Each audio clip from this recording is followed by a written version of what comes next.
saya yakin dari sekolah Bapak Ibu sebenarnya sudah ada dan sudah dilaksanakan budaya positif di sekolahnya masing-masing. Ada beberapa mungkin yang bisa memberi contoh budaya positif yang sudah dilaksanakan di sekolahnya masing-masing. Sepertinya kalau di Isdimen yang sudah banyak ya mungkin. Ya di Isdimen itu pagi sudah ada kegiatan budaya positif yang banyak dilaksanakan di sekolahnya. Selanjutnya,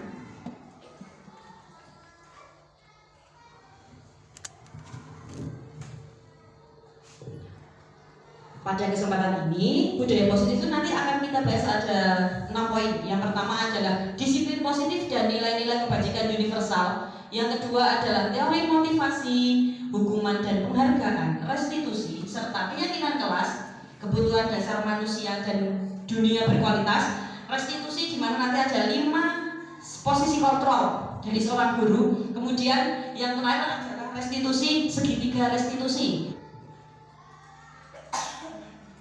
Yang pertama adalah disiplin positif dan nilai-nilai kebajikan universal.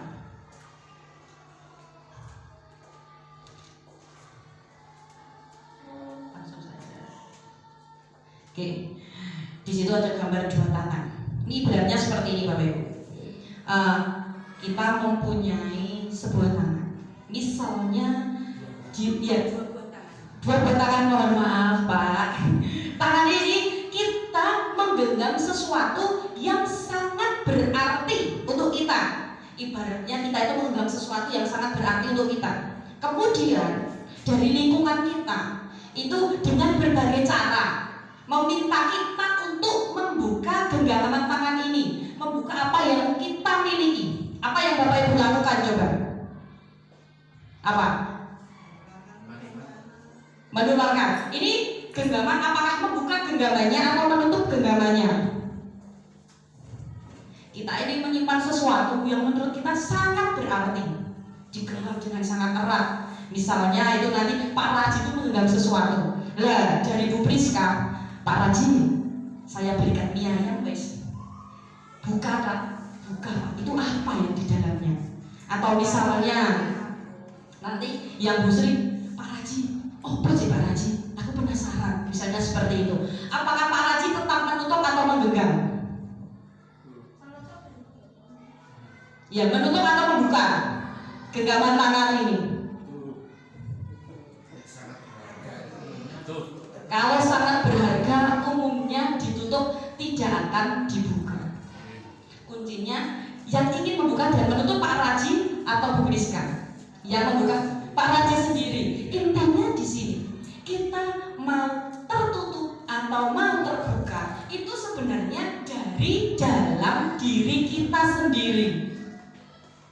Itu poinnya di situ. Walaupun kita itu diiming-imingi misalnya, kalau diri kita itu tidak pasti juga tidak akan terbuka itu. Disitulah semuanya berasal dari dalam diri kita sendiri. Oke, selanjutnya.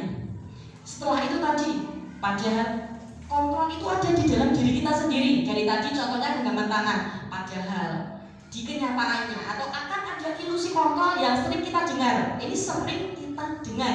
Yang pertama adalah guru mengontrol siswa. Itu sering sekali kita dengar. Isunya seperti itu, guru mengontrol siswa.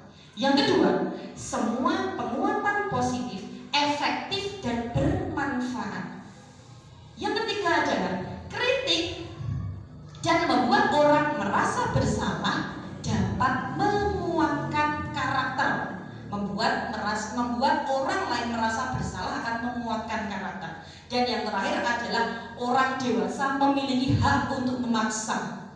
Ini adalah isu yang sering kita dengar. Kita ambil contoh satu saja misalnya, guru mengontrol muridnya. Kadang mungkin memang seperti itu. Anak-anak, ayo masuk, anak-anak ayo kerjakan. Guru merasa muridnya itu, saya bisa mengontrol murid saya. Seperti itu, padahal kita tidak tahu apakah murid kita itu melakukan itu benar-benar dari dalam dirinya sendiri atau karena eksternal tadi. Itu beberapa isu, contohnya satu saja. Setelah tadi isu-isu yang sering kita dengar, marilah kita rubah pola pikir kita. Stimulus responnya, itu yang pertama. Realitas kebutuhan kita sama. kebutuhan kita sama, stimulusnya, responnya seperti itu. Padahal pada teori kontrol, realita kebutuhan kita berbeda. Ketika itu dikembalikan kepada murid kita, pada kebutuhan murid kita yang satu dengan yang lain pasti berbeda. Selanjutnya, semua orang melihat hal yang sama. Padahal pada teori kontrolnya, setiap orang memiliki gambaran yang berbeda. Kita melihat satu perspektif. Orang akan melihat itu dari sisi-sisi yang berbeda. Jelas tidak akan sama antara satu orang dengan orang yang lainnya. Selanjutnya, kita mencoba mengubah orang agar berpandangan sama dengan kita. Padahal pada teori kontrolnya, kita berusaha memahami pandangan orang lain tentang dunia. Jadi kita tidak bisa menuntut orang sesuai dengan pandangan kita, karena setiap orang mempunyai pandangan yang berbeda antara satu dengan yang lainnya. Selanjutnya, orang lain bisa mengontrol saya. Padahal kenyataannya hanya Anda yang dapat mengontrol diri Anda sendiri. Selanjutnya, saya bisa mengontrol orang lain. Padahal Anda tidak bisa mengontrol orang lain. Kemudian yang terakhir, model berpikir menang atau kalah. Padahal teori kontrolnya model berpikir menang dan menang. Jadi pada dasarnya tidak ada menang dan kalah. Yang ada itu menang dan menang. Tetapi menang di sini menang di kemampuannya masing-masing. Tidak ada menang dan kalah. Kalau bahasa kerennya, jangan menyuruh ikan untuk lomba memanjat, karena pasti dia tidak akan menang. Kita masuk ke poin selanjutnya, disiplin. Disiplin itu pada dasarnya adalah suatu kepatuhan terhadap peraturan yang ada. Itu yang namanya disiplin. Disiplin itu adalah suatu kepatuhan terhadap peraturan yang ada, di mana disiplin itu pasti akan memunculkan ketidaknyamanan. Itu pasti. Sebagai contoh, akhir-akhir ini absen. Bapak dan Ibu guru diwajibkan absen menggunakan VIO. Bapak Ibu guru diwajibkan disiplin untuk rawuh ke sekolah absen kurang dari jam 7. Ini tidak di Kecamatan Jambu. Di Kecamatan Jambu semuanya pasti tidaknya kurang dari jam 7. Di kecamatan lain, disiplin itu akan menimbulkan ketidaknyamanan. Ada. Biasanya saya itu bisa masak dulu, gara-gara ada video saya jadi tidak masak. Tidak nyaman. Maka inilah yang namanya disiplin.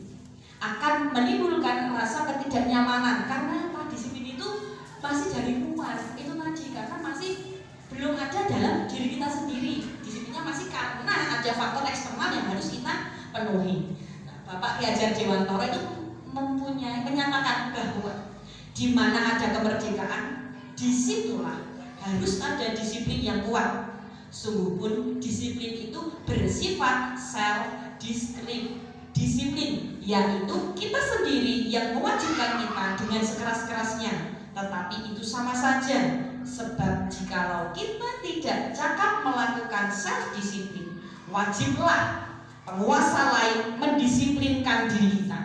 Dan peraturan demikian itulah yang ada di dalam suasana merdeka.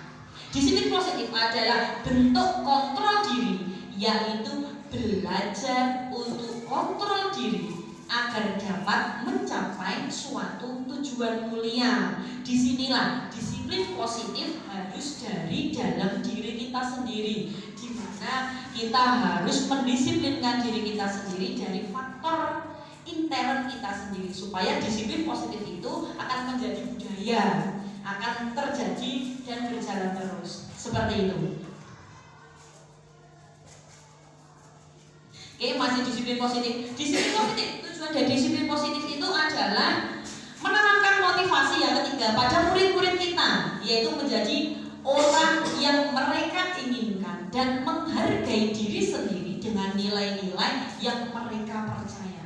Jadi tujuan kita sebagai guru untuk mendisiplinkan positif siswa ini tujuannya untuk apa? untuk menanamkan motivasi kepada siswa, di mana dia melakukan itu berasal dari nilai kebajikan yang berasal dari dirinya sendiri. Karena tadi disiplin positif harus berdasarkan nilai-nilai kebajikan.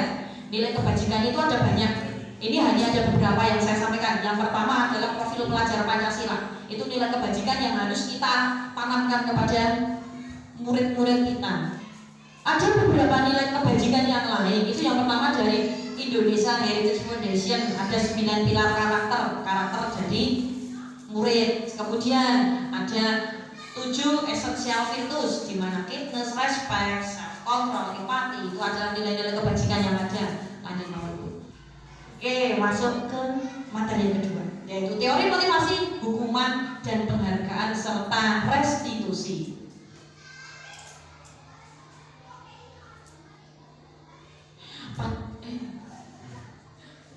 Pada dasarnya manusia melakukan sesuatu atau perilaku manusia itu dilandasi dari 3 motivasi. Yang pertama adalah motivasinya adalah menghargai diri sendiri.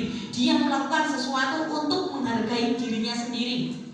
Yang kedua adalah untuk mendapatkan imbalan. Dan yang terakhir adalah untuk menghindari hukuman. Jadi perilaku manusia pada dasarnya itu motivasinya ada 3.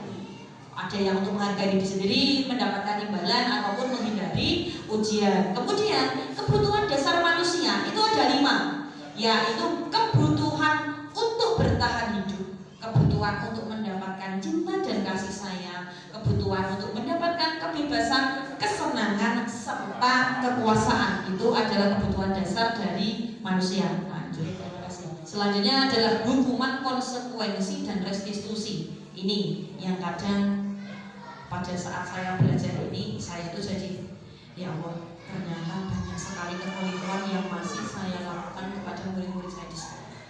Ini contohnya. Yang pertama adalah hukuman. Ada 3 nih. Hukuman itu apa? Hukuman adalah sesuatu yang bersifat tidak terencana dan tiba-tiba. Itu adalah hukuman. Selanjutnya, hukuman itu bersifat satu arah tanpa kesepakatan, atau intinya pokoknya. Itu yang namanya hukuman. Kemudian yang ketiga adalah berupa fisik ataupun psikis. Hukuman itu berupa fisik ataupun psikis. Yang kedua adalah konsekuensi. Kalau konsekuensi itu terencana dan disepakati oleh siapa? Oleh kedua belah pihak. Selanjutnya, ketika ada konsekuensi, maka akan merasa tidak nyaman dalam jangka pendek. Itu yang namanya konsekuensi, akan membuat murid kita menjadi tidak nyaman, tetapi hanya dalam jangka pendek. Nah, terakhir yang paling baik itu adalah restitusi, di mana murid bisa memperbaiki kesalahannya. Dengan restitusi itu murid bisa memperbaiki kesalahannya. Selanjutnya nanti karakter murid akan menjadi lebih luas, di mana nanti proses kolaborasi mencari solusi apa keinginan muridnya, bagaimana memperlakukan orang lain, itu nanti pada kegiatan segitiga restitusi itu nanti. Lanjut. Di sini ada dari KOHON, penghargaan yang nilainya sama dengan menghukum seseorang. Ini penghargaan. Ternyata Bapak Ibu, ini saya nih, memberikan penghargaan kepada murid, bukan penghargaan nih, biasanya seperti hadiah atau iming-iming kepada murid itu juga kurang tepat. Seperti contohnya, ini saya. Karena di kelas biasanya saya seperti ini. Dok, nak, kalau nilai ujian kamu lebih dari 85, nilai ujian murni kamu lebih dari 85, Bu Guru beri uang 50.000. Biasanya saya seperti itu.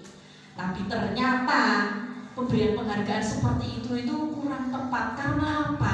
Karena anak kita, murid kita akan melakukan itu karena ingin mendapatkan imbalan, karena ingin mendapatkan 50.000.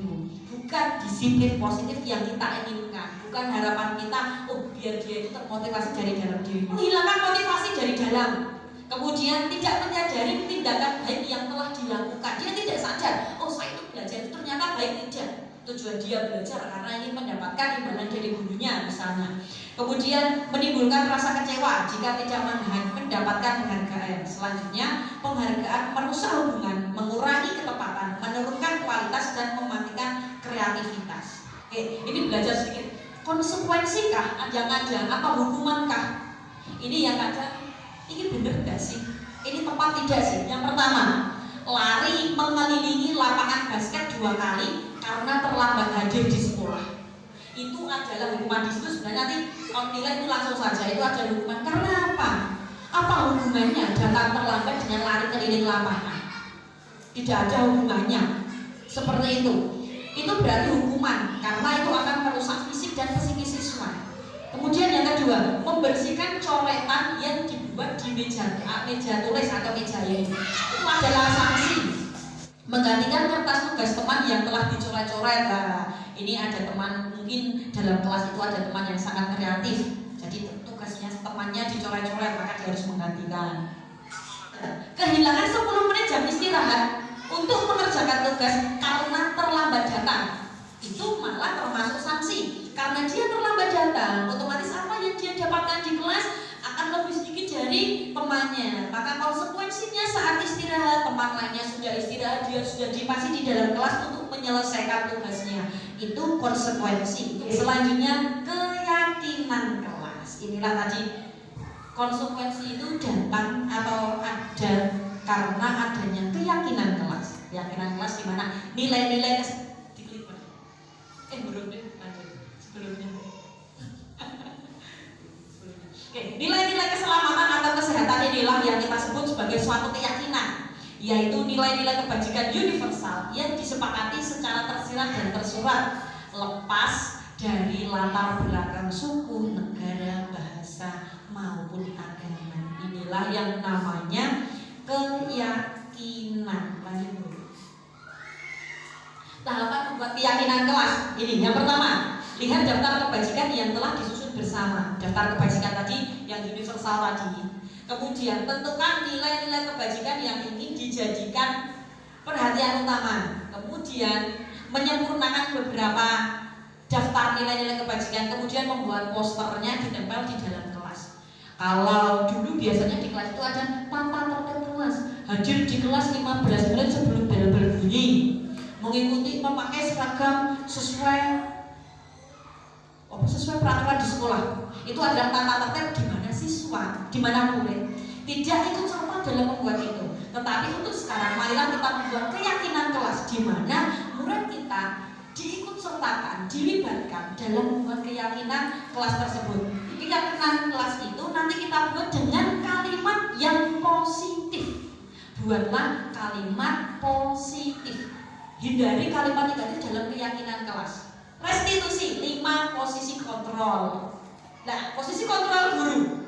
Ini posisi kontrol guru pada dasarnya ada 5. Yang pertama adalah penghukum. Yang kedua adalah pembuat orang merasa bersalah. Yang ketiga adalah teman. Yang keempat monitor atau pemantau. Dan yang terakhir adalah manajer. Ini yang penting. Kita langsung ke segitiga restitusi. Segitiga restitusi. Segitiga restitusi adalah suatu cara untuk menyelesaikan masalah yang dihadapi murid-murid kita di sekolah. Yang pertama adalah itu bahwa setiap orang pasti melakukan kesalahan. Kamu bukan satu-satunya yang pernah itu menstabilkan identitas. Jadi ketika anak kita, siswa kita melakukan kesalahan, yang pertama kita harus menstabilkan identitasnya dulu. Contohnya sebentar, ini teorinya dulu, menstabilkan identitas. Kemudian yang kedua adalah memvalidasi tindakan yang salah. Kamu tentu punya alasan mengapa melakukan itu, atau adakah cara yang lebih efektif untuk mendapatkan apa yang kamu dapatkan. Kemudian yang kedua tadi adalah validasi tindakan. Yang ketiga adalah menanyakan keyakinan, karena tadi kan kalau di kelas itu keyakinannya sudah dibuat. Nah, sebenarnya segitiga restitusi ini kita kembalikan lagi ke keyakinan yang sudah kita buat di awal tahun atau kesepakatan yang sudah kita buat dengan murid-murid kita. Nilai apa yang telah kita sepakati? Kamu itu menjadi orang seperti apa? Di sana. Ini ada kasus murid kita, salah satu murid kita, contoh nih, datang terlambat ke sekolah. Contoh nih, ada murid kita datang terlambat ke sekolah, kemudian dia duduk, tok, masuk kelas. Biasanya, kenapa mas datang terlambat? Dia masih Bu maaf terlambat. Dia pasti akan bilang seperti itu. Kita sebagai guru sudah, karena itu pembelajaran sudah dimulai, jangan tanya lagi. Sudah, silakan duduk, kita lanjutkan pelajaran. Dan pelajaran kita jangan mengejek, anak itu jangan disindir ataupun di apa ya bahasanya ya, diseneni gitu. Jangan membuat anak itu merasa tertekan.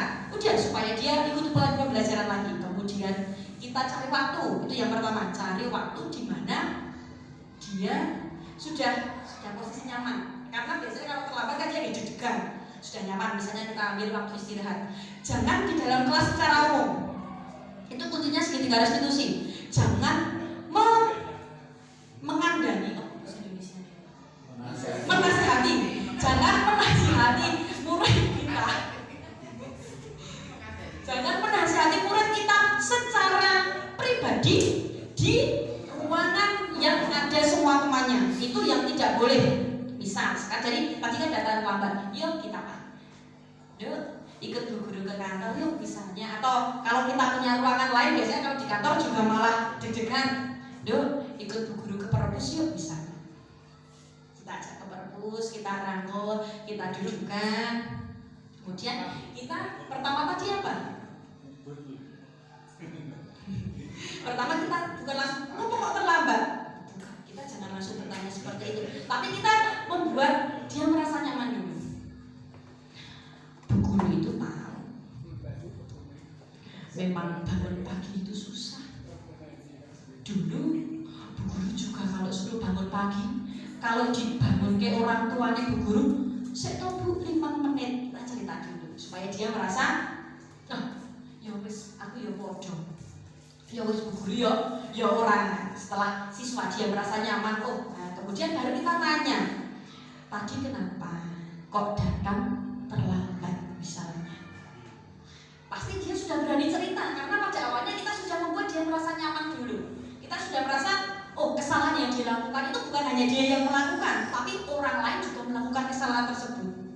Kemudian dia akan menjawab, nganu bu, tadi malam saya ngegame nganu tekan beli misalnya seperti itu. Kita tahu karena dia alasannya seperti itu. Setelah itu baru kita masuk. Ngegame itu memang asik ya. Wah, apalagi ada kujo. Ya, biasanya ada kalimat-kalimat seperti itu yang membuat anak menjadi tambah semangat. Tetapi apakah kalau ngegame kok tidak dibatasi waktu? Menurut kamu baik atau tidak? Karena dengan ngegame terlalu malam, kamu jadi terlambat datang ke sekolah. Bagaimana? Kita pancing dulu anak kita. Iya bu, besok tidak akan main game lagi. Kita jangan sampai besok tidak usah main game lagi ya. Jangan sampai kalimat itu keluar dari kita. Jadi buat dia itu sadar bisa mengeluarkan kata-kata itu. Pintar-pintar ya bu guru itu. Kalau mencari kalimat kan pintar, mancing-mancing dulu. Ya bu, besok saya tidak main game lagi. Oke, bu guru tahu kamu anak yang baik. Bu guru tahu kamu anak yang tanggung jawab. Sekarang kita kembalikan ke keyakinan kelas. Kemarin kamu ingatkan keyakinan kelas kita? Kalau datang terlambat, apa ya? Kan dia langsung akan menjawab, kalau datang terlambat berarti misalnya kesepakatannya keyakinan kelasnya, kalau datang terlambat berarti nanti saya piket bu misalnya, saya menggantikan yang piket bu misal gini misal, atau berarti saya akan ditambahin jam pelajaran bu, itu sesuai dengan kesepakatan. Dia kan sudah apa? Jadi dia, saya salah, saya harus memperbaiki kesalahan saya, dan itu muncul dari dalam diri kita sendiri. Itu contoh segitiga restitusi seperti itu. Jadi biar tuh Bapak Ibu, mungkin sudah sampai slide terakhir. Terima kasih, hanya seperti ini yang bisa saya sampaikan. Banyak kurangnya mohon maaf. Nanti kalau ada pertanyaan kita diskusikan bersama, karena saya juga baru belajar. Nanti kita diskusikan bersama kalau ada yang ingin ditanyakan. Wabillahi taufiq wal hidayah. Wassalamualaikum warahmatullahi wabarakatuh. Terima kasih. Oke, tepuk tangan untuk saya.